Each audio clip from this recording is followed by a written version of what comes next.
sports fans, to the episode of Sport Like It Is. There is two gentlemen to my side, and Ed is not one of them. He is a bit under the weather, I heard. I think he's sweating it out in a sauna somewhere at, I think, his local gym. Yeah, we heard different stories though, because I heard he'd gone back for a high school reunion, and it's kind of strange because I thought he was still in school. So on my left, I have the knowledgeable Richard Maspero as always, along with Ian Cheap Seats to Brugge, and we are talking World Cup quarterfinals. Full stage out of the way, down to the big boys now. 8 teams left. These are the guys that are going to win it. These are the guys we want to see. First game is Ireland versus Wales. What are your thoughts? I'm going with Ireland. I don't know. I've just got a sneaky suspicion about this one. They started slowly. It was an average result against the USA. Then came the Aussie game. Things picked up from there, and they've looked pretty solid since then. So I don't know. I love the idea of an Irish fairy tale getting through. Yeah, fair first enough. semi-final They ever. definitely do it quite structured, whereas Wales, on the other hand, look more exciting. So, Ian, what do you think? Well, Wales, the backline, I think they're quite electrifying when they get going. They've got a formidable backline. That's pound for pound, exciting, feisty, fast, but no kicker though. No kicker. But James Hook on the bench. Are they wearing black jerseys or red jerseys come the game on Saturday? If could red, be a telling this tale. way, if red clashes with green, I'm actually going to also start tweeting about the RWC like that Samoan conquer. That's right, yeah. So you're going to go with Wales? It's going to go Wales, I think, all the way, yeah. Wales, okay. I'm going with Wales too. Wales by 6. Although with Brian O'Driscoll coming in for a last hope for a World Cup victory, you just never know. Yeah, that's the sort of point I'm trying to make, is fairy tale stuff. You never know. Okay, fairy right tales. off a wonderful career for him. Yeah. From fairy tales to potential bore fest, we've got France versus England. Okay, neither sides cover themselves in glory this tournament. I'm going to go with England, purely on the fact that their coach looks more intense in the box.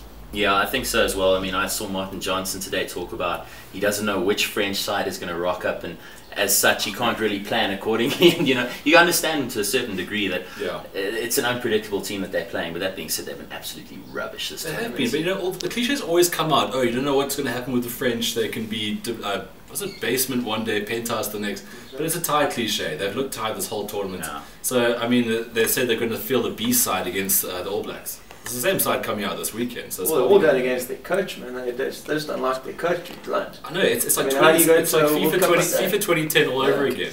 The French hate the coach out anyway. So you're going with England too? Got to go England. Okay, England, all three of us, England.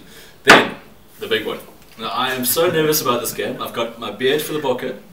You're lucky. I don't have that capability. I think if you actually go back to that episode, I think I started growing this around sports episode 2.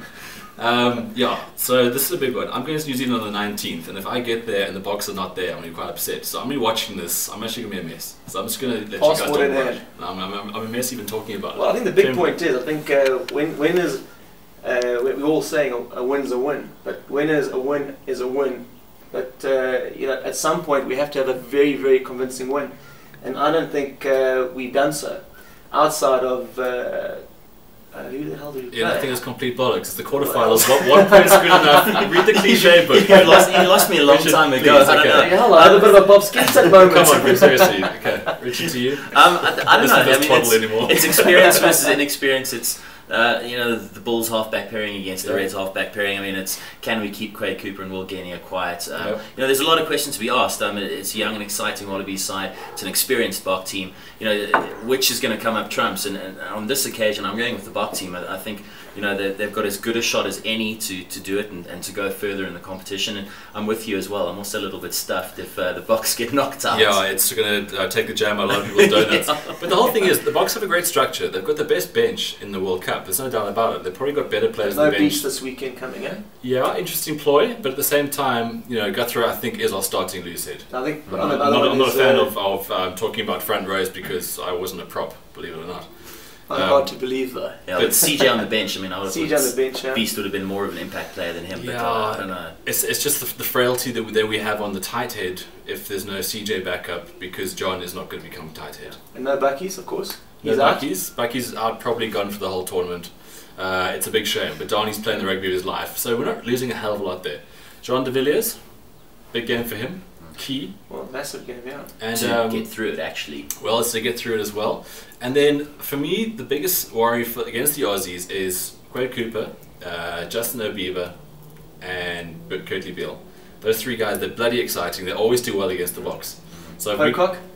Yeah, Pocock will be nullified by Brissot. He's that good of a player. I think Brissot will come in and just take him off the ball completely. I don't think take it off completely, but he'll neutralise him. Which brings us on to the final game, which isn't about neutralising, it's really about New Zealand winning, and by how many, in my opinion. New Zealand versus Argentina, Sunday. What do you guys think? Yeah, Argentina to make a good fist of it, but I think after 20 minutes, half an hour, it's going to be game over for them, the All Blacks, to run riot in that one. But Rich McCaw coming in with a bit of a gamey foot, it looks like. No Dan Carter, he's obviously gone.